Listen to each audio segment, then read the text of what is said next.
राम राम, आप देख रहे हैं इंडिया न्यूज हरियाणा और मैं हूं आपके साथ आयुष। चलिए बुलेटिन की शुरुआत इस वक्त की बड़ी खबर के साथ करते हैं। तो बड़ी और अहम जानकारी आप तक पहुंचा रहे हैं। इस वक्त की बड़ी खबर है करनाल से। करनाल और कैथल को जोड़ने वाले पुल का एक हिस्सा है जो कि गिर गया है। पुल गिरने से बड़े वाहनों की आवाजाही बंद हो गई है। करनाल और कैथल को जोड़ने वाला ये पुल गिरा है। ट्रैफिक को अब डाइवर्ट करना पड़ा है। बड़ी और अहम जानकारी। विधायक जगमोहन आनंद मौके पर पहुंचे हुए हैं। तो कैथल और करनाल को जोड़ने वाला पुल बताया जा रहा है कि गिर गया है। एक हिस्सा इसका धराशायी हो गया है। एनएचएआई की टीम को इसकी सूचना दे दी गई है। ट्रैफिक को डाइवर्ट करना पड़ा है। ये बड़ी और अहम जानकारी है। तो करनाल और कैथल को जोड़ने वाला पुल का एक हिस्सा गिर गया है। पुल गिरने से जो बड़े वाहन हैं, यानी कि जो हैवी व्हीकल्स हैं, उनकी आवाजाही अभी फिलहाल बंद करनी पड़ी है। ट्रैफिक को डाइवर्ट भी करना पड़ा है। विधायक जगमोहन आनंद आपको बता दें कि मौके पर पहुंचे हुए हैं। इस वक्त की बड़ी जानकारी है। इसके अलावा एनएचएआई की टीम को इसकी सूचना दे दी गई है। करनाल और कैथल को जोड़ने वाला यह रास्ता है और इस पर स्थित एक पुल, इसका एक हिस्सा आपको बता दें कि गिर गया और पुल गिरने से बड़े वाहनों की आवाजाही अभी फिलहाल बंद कर दी गई है। ट्रैफिक को यहां से डाइवर्ट भी करना पड़ा है क्योंकि जो बड़े वाहन हैं उनको दूसरे रूट से फिर निकाला जा रहा है। विधायक जगमोहन आनंद मौके पर पहुंचे हुए हैं। घटनास्थल का मुआयना किया जा रहा है और एनएचएआई की टीम को भी इसकी सूचना दे दी गई है। ये महत्वपूर्ण रास्ता है क्योंकि करनाल और कैथल दोनों को आपस में जोड़ता है और इस वजह से जो ट्रैफिक का दबाव है वो इस पर काफ़ी ज़्यादा भी रहता है। और अब चूँकि पुल का एक हिस्सा क्षतिग्रस्त हुआ है, इस वजह से बड़े वाहनों की आवाजाही अभी फिलहाल यहाँ पर पूरी तरह से बंद कर दी गई है। ये देखिए, अब तस्वीरें भी आ गई हैं। तस्वीरें आपको दिखाते हैं।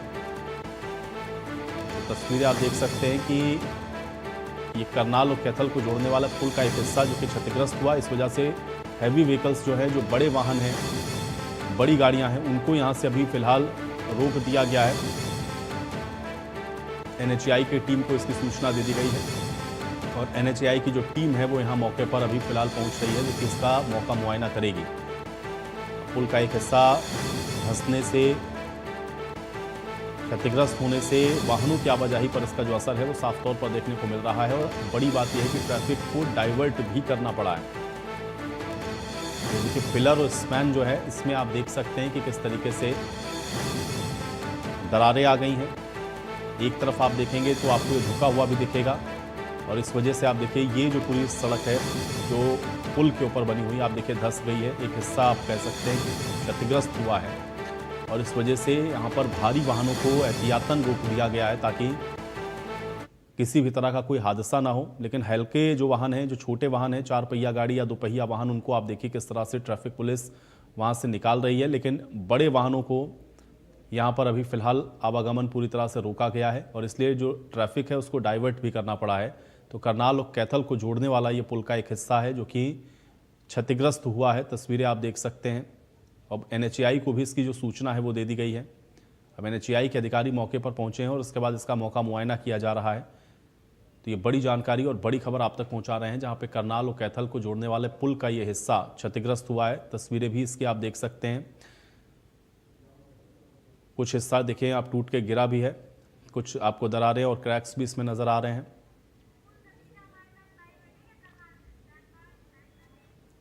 और चलिए सीधे रुक कर लेते हैं करनाल का। मुकुल हमारे साथ, हमारे सहयोगी वहां से जुड़ चुके हैं। मुकुल, तस्वीरें हम लोग देख रहे हैं। एक हिस्सा जो कि पुल का क्षतिग्रस्त साफ तौर पे नजर आ रहा है। ट्रैफिक को डाइवर्ट करना पड़ा है। हल्के वाहनों को हालांकि गुजारा जा रहा है, लेकिन भारी वाहन पूरी तरह से पाबंद कर दिए गए हैं। क्या जानकारी है अभी फिलहाल? 35 साल पुराना पुल है, उसका जो एक हिस्सा है वो नीचे गिर जाता है, टूट जाता है और उसके बाद जो है वहां पे प्रशासनिक अधिकारियों को जानकारी दे दी जाती है। एसडीएम मौके पर पहुंच जाते हैं। करनाल से विधायक है जगमोहन आनंद, वो भी मौके पर पहुंच जाते हैं। मौके का मुआयना करते हुए नजर आ रहा है। बता दें कि वो जो फ्लाईओवर है वो 35 साल पुराना है और उसके बाद जो जैसी आज सूचना मिलती है कि वो फ्लाईओवर टूट जाता है, उसके बाद तमाम संबंधित अधिकारी मौके पर पहुंच जाते हैं।